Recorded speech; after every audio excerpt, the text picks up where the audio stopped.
आगे इसमें लिखा है कि दैट रियलिटी में नॉट बी यूनिक, यानी कि जो वास्तविकता यानी कि जो सच्चाई है वह अद्वितीय नहीं हो सकती है।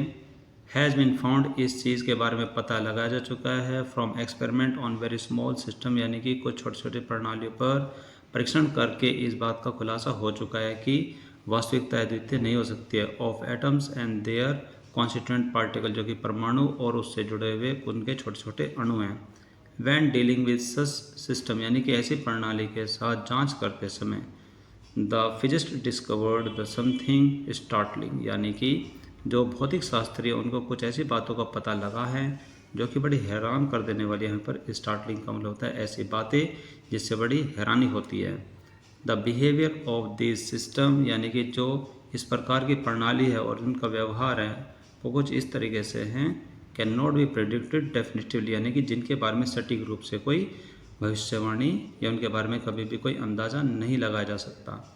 ये मानिए यहाँ तक कि ऑल द फिजिकल लॉज, यानी कि सभी जो भौतिक नियम हैं, गवर्निंग दो सिस्टम, यानी कि इन प्रणालियों पर नियंत्रण करने वाले जो सभी भौतिक नियम हैं, आर नोन, अगर उनकी भी जानकारी मिल जाती है, अगर उनको भी ज्ञात हो जाए, उनके बारे में भी जानकारी मिल जाए, तब भी उनके बारे में कोई भी अंदाज़ा नहीं लगाया जा सकता। आगे इसमें लिखा है कि टेक एन एग्जाम्पल, एक उदाहरण ले लीजिए। I fire an electron from a source, कि अगर मैं किसी साधन से एक इलेक्ट्रॉन को एक दिशा से दूसरी दिशा भेजता हूँ, फायर करता हूँ, वेयर विल इट गो, ये कहाँ जाएगा। If I fire a bullet from a gun in given direction, कि अगर मैं किसी बंदूक से एक गोली को एक निश्चित दिशा में फायर करता हूँ, एट ए गिवन, एक दिए गए दिशा में, एक दी गई निश्चित गति में। I know where will it be at later time, कि मैं जानता हूँ कि कुछ समय के बाद यह कहाँ जाएगी। बट लेकिन I can not make such an assertion for the electron, लेकिन मैं इस प्रकार का अनुमान किसी इलेक्ट्रॉन के बारे में नहीं लगा सकता। यानी कि यहाँ पर बताया गया कि उदाहरण के तौर पर अगर आप ये मान करके चलते हैं कि अगर मैं किसी गोली को किसी बंदूक से एक निश्चित दिशा में एक निश्चित गति के रूप में फायर करता हूँ, तो मुझे ये बाद में पता चलता है कि ये कहाँ गई होगी, लेकिन इस चीज़ का अंदाज़ा मैं किसी इलेक्ट्रॉन के बारे में नहीं लगा सकता कि वो कहाँ गया होगा।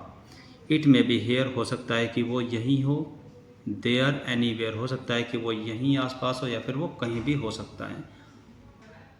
Again at best quote odds for it, मैं इसके बारे में संभावना जताते हुए सिर्फ यही कह सकता हूँ, बीइंग फाउंड, यानी कि पता लगाए जाने पर, इन ए स्पेसिफिक लोकेशन, एक विशेष स्थान पर, एट ए स्पेसिफाइड टाइम, एक विशेष समय पर, ये कहीं भी हो सकता है। आगे इसमें लिखा है कि सो, इसलिए, इमेजिन मैनी वर्ल्ड पिक्चर, यानी कि संसार की अनेकों तस्वीरों के बारे में ज़रा कल्पना कीजिए। इन वन वर्ल्ड, एक संसार में, the electron is found here, कि इलेक्ट्रॉन सिर्फ यहीं पाए जाते हैं, यानी कि हमारे आसपास हैं। In another it is over there, कि किसी न किसी पिक्चर में ये वहाँ पाए जाते हैं। In yet another it is in a still different location, और फिर भी ये अलग अलग लोकेशन पर अलग अलग रूप में पाए जाते हैं।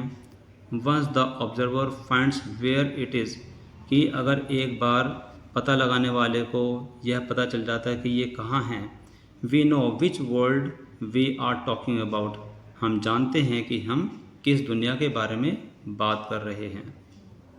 बट लेकिन ऑल दोज ऑल्टरनेटिव वर्ल्ड्स, लेकिन वे सभी वैकल्पिक दुनिया, यानी कि जिनके बारे में हम बात कर रहे हैं इलेक्ट्रॉन को लेकर के, could exist just the same, वे सिर्फ बिल्कुल एक जैसी अस्तित्व में हो सकती हैं।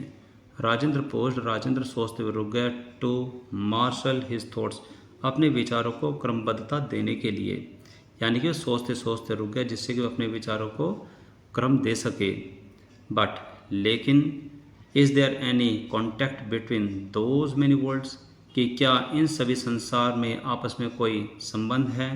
प्रोफेसर गायतोंडे आस्ट, कि प्रोफेसर गायतोंडे ने पूछा कि जिन दुनियाओं के बारे में हम बात कर रहे हैं कि इलेक्ट्रॉन यहाँ हो सकते हैं, वहाँ हो सकते हैं, हमारे आसपास हो सकते हैं, किसी न किसी स्थिति में हो सकते हैं, तो क्या जो ये अलग अलग जो दुनिया की जो तस्वीरें हमने अभी कल्पना में रखी, तो क्या इन सब का आपस में कोई संबंध हो सकता है, प्रोफेसर गायतोंडे ने पूछा।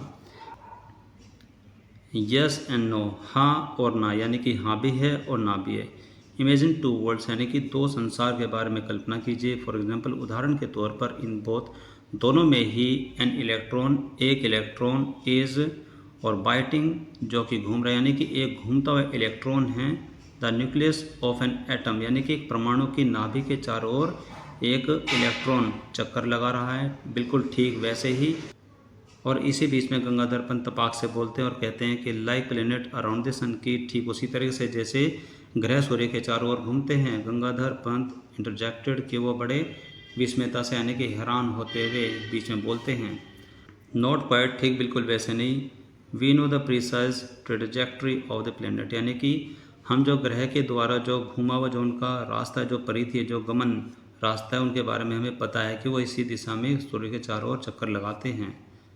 The electron could be orbiting in any of a large number of the specified states लेकिन जो इलेक्ट्रॉन हैं वो किसी भी दिशा में घूमते हुए बड़े रूप में स्पेसिफाइड स्टेजेस यानी कि वो अलग अलग स्थिति में किसी भी रूप में इधर उधर घूमते हुए रह सकते हैं। दीज स्टेट्स जो ये स्थितियां हैं मे बी यूज्ड इन स्थितियों का प्रयोग किया जा सकता है टू आइडेंटिफाई द वर्ल्ड इस संसार के बारे में जानकारी लेने के लिए यानी कि इससे संसार का पता लगाया जा सकता है, उसके बारे में जाना जा सकता है। इन स्टेट नंबर 1 स्थिति पहली स्थिति में ये बात बताई गई है कि we have the electron in a state of higher energy कि पहली स्थिति में जो इलेक्ट्रॉन है वो उच्चतम ऊर्जा को लिए हुए रहती है। इन स्टेट नंबर 2 और स्थिति नंबर 2 में it is in A state of lower energy और दूसरे स्थिति में जो इलेक्ट्रॉन की जो ऊर्जा है वो बहुत ही धीमी गति में रहती है यानी कि वहाँ पर ऊर्जा बहुत ही कम रहती है। It can make a jump from high to low energy यानी कि एक अत्यधिक ऊर्जा से एक निम्न स्तर की ऊर्जा में कभी भी जंप लगा सकती है। And send out a pulse of radiation और एक रेडिएशन का पल्स भेज सकती है यानी कि एक रेडिएशन का स्पंदन भेज सकती है। और आगे से लिखा है कि और ए पल्स ऑफ रेडिएशन और इसी रेडिएशन का जो स्पंदन है can knock it out of state number 2 into state number 1 और इसी तरीके का जो ये रेडिएशन का जो पल्स है ये स्थिति नंबर 2 से स्थिति नंबर 1 में भी आ सकता है यानी कि कभी भी अपने रूप को बदल सकता है। सच ट्रांजिशंस इस प्रकार के जो बदलाव हैं are common in microscopic system यानी कि सूक्ष्म पद्धति में इस प्रकार के जो परिवर्तन हैं जो बदलाव हैं वो एक आम बात है। व्हाट इफ़ क्या हो अगर it happen on A macroscopic level कि अगर ये बहुत ही बड़े स्तर पर हो जाए तो क्या हो। राजेंद्र सेठ राजेंद्र ने कहा। अब राजेंद्र की इतनी बात सुनने के बाद में प्रोफेसर गायतोंडे कहते हैं कि आई गेट यू मैं आपकी बात समझता हूँ। यू आर सजेस्टिंग दैट आप सुझाव दे रहे हैं कि आई मेड अ ट्रांजिशन यानी कि मैंने एक परिवर्तन किया यानी कि एक बदलाव किया। From one world to another यानी कि एक संसार से दूसरे संसार में मैंने अपने आप को परिवर्तित किया एक बदलाव किया। एंड बैक अगेन और मैं फिर वापस आ गया हूँ। गंगाधर पंत ने पूछा। फैंटेस्टिक दो इट सीम्स जी हाँ बिल्कुल बहुत बढ़िया ऐसा ही लगता है।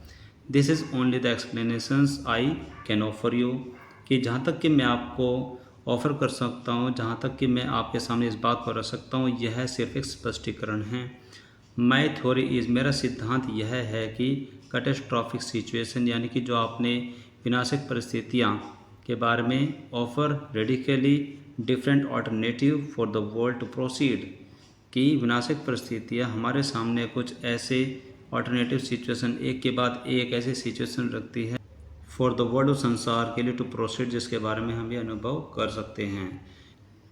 इट सीम्स दैट ऐसा लगता है कि सो फॉर रियलिटी यानी कि जहाँ तक कि वास्तविकता का सवाल है इस कंसर्न ये माना जाता है कि ऑल ऑल्टरनेटिव आर विएबल यानी कि जितने भी विकल्प हैं वह अच्छे हैं वे उचित हैं।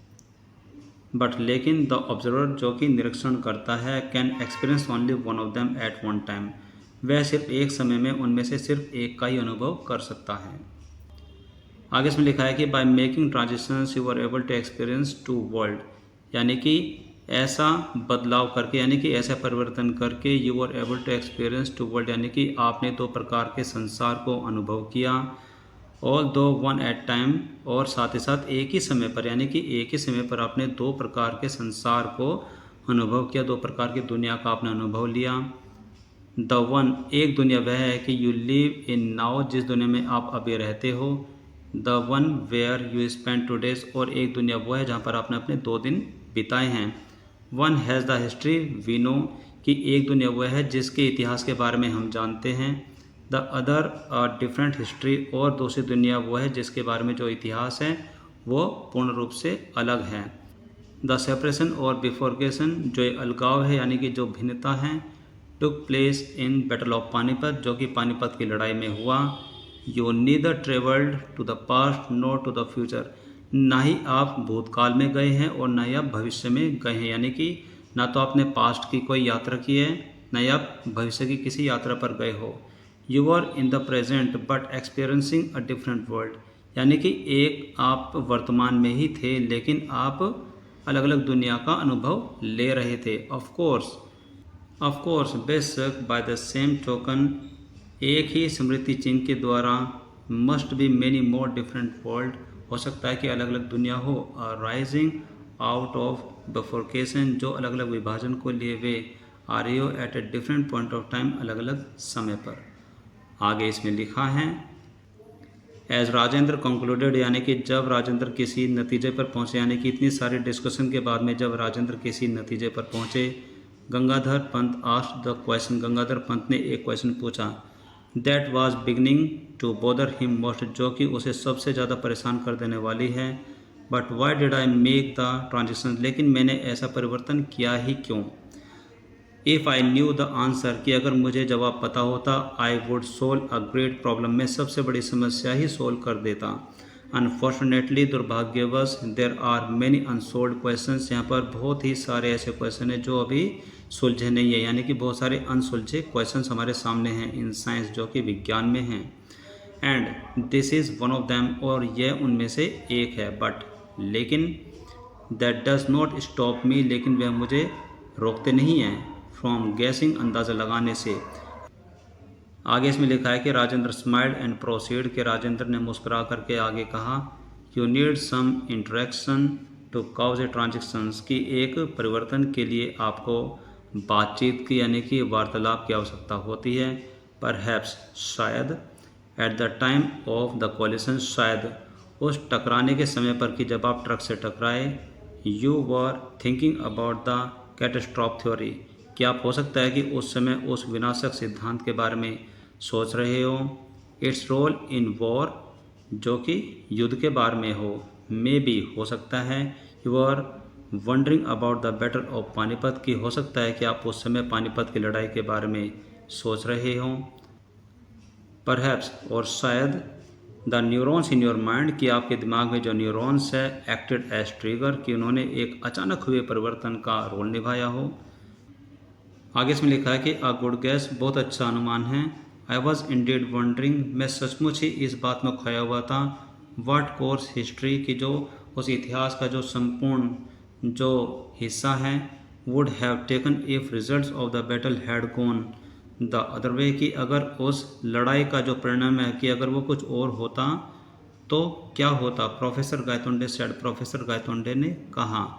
आगे गायतोंडे कहते हैं कि that was going to be the topic और वही टॉपिक होने वाला था वही शीर्षक होने वाला था ऑफ माई 1000 प्रेजिडेंशियल एड्रेस कि मेरा जो 1000वां जो भाषण होता वही उसका शीर्षक होने जा रहा था। आगे फिर राजेंद्र कहते हैं कि now you are in happy position कि अब आप एक खुश मुद्रा में हैं यानी कि आप एक प्रसन्न मुद्रा में हैं of recounting your real life experience rather than just speculating यानी कि सिर्फ आपकी जो काल्पनिक जो दुनिया है उससे बाहर निकल करके अब आप सचमुच की दुनिया का अनुभव ले रहे हैं। अब आप बड़े अच्छे लग रहे हैं, अब आप बड़े खुश नज़र आ रहे हैं। राजेंद्र लाफ रिया कह करके राजेंद्र हंसे। बट लेकिन गंगाधर पंत वाज ग्रेव लेकिन गंगाधर पंत बहुत ही गंभीर थे। और फिर वो राजेंद्र से कहते हैं कि नो राजेंद्र नहीं राजेंद्र माई 1000 एड्रेस वाज मेड ऑन आज़ाद मैदान कि मेरा जो 1000वां भाषण है वो आज़ाद मैदान में हो गया था। When I was so rudely interrupted जहाँ पर मुझे बहुत ही बेदर्दी से रोका गया जहाँ पर मेरे साथ बहुत ही बुरा व्यवहार किया गया। नो द प्रोफेसर गायतोंडे यानी कि professor Gaitonde who disappeared while defending his chair जो कि अपने चेयर को बचाते हुए वहाँ से गायब हो गए थे। ऑन द प्लेटफॉर्म उस मंच पर will now never be seen वो कभी भी दिखाई नहीं देंगे। प्रिजाइडिंग किसी भी चीज़ की अगुवाई करते हुए एट अनदर मीटिंग, किसी अन्य सभा में, यानी कि जिस तरीके से उनके साथ वो व्यवहार हुआ है जो कि बड़ी बेदर्दी से उसको रोक दिया गया है कि अब जो प्रोफेसर हैं जिसने अपनी कुर्सी को बचाने के लिए बड़ी कोशिश की, जो कि वहाँ से उसको बचाते बचाते वो खुद ही गायब हो गए थे उस भीड़ में, अब वो किसी और सभा में नज़र नहीं आएंगे। I have conveyed my regrets to the organisers of the Panipat seminar. So my dear students, आज की इस क्लास में, आज के इस चैप्टर में आपने देखा कि प्रोफेसर गायतोंडे ने किस तरीके से इतिहास के पन्नों को, इतिहास की घटनाओं को विज्ञान से जोड़ने की कोशिश की है। और उनके एक मित्र हैं राजेंद्र, जो कि उनको हर बात में स्पष्टीकरण देते हुए नज़र आते हैं, उनको समझाते हुए नज़र आते हैं कि प्रोफेसर, आपको ट्रक की चोट लगने की वजह से जब आप ट्रक से टकराए थे तो आपको ऐसा लगा कि आप यह दुनिया छोड़ करके इतिहास की किसी दुनिया में चले गए हों, जहाँ पर आपने उस मंच पर जा कर के भाषणबाजी करने की कोशिश की जो कि लोगों को पसंद नहीं आई, जो कि आज़ाद मैदान में आपने अपना 1000वां जो भाषण है वो भी दिया। लेकिन प्रोफेसर गायतोंडे सारी बात को काल्पनिक न मान करके सच्चाई मानते हैं, लेकिन राजेंद्र उनको उन्हीं सच्चाई से बाहर निकालते हुए वर्तमान की दुनिया में लेकर के आते हैं। और अंत में आपने देखा कि प्रोफेसर गायतोंडे इस सारी बात को समझते हुए और पानीपत में जाने का जो अपना एक निमंत्रण है उसको मना कर देते हैं कि वो पानीपत नहीं जाएंगे। उनका 1000वां संबोधन आज़ाद मैदान में ऑलरेडी हो चुका है। आई होप कि आज की क्लास में आपने इस चैप्टर को बड़े अच्छे से सुना होगा, एक एक बात को ध्यान से समझने की कोशिश की होगी और अपने इंग्लिश को भी इम्प्रूव करने की कोशिश की होगी। तो आज की क्लास में सिर्फ इतना ही। This is all for now for today's class. अब हम मिलेंगे हमारी अगली क्लास में इसी चैप्टर की क्वेश्चन सीरीज़ को लेकर के, और ये देखेंगे कि इस चैप्टर से जुड़े हुए जो क्वेश्चंस आपसे पूछे गए हैं आप उनके आंसर कैसे देंगे। So till then, take care, bye bye, have a nice day.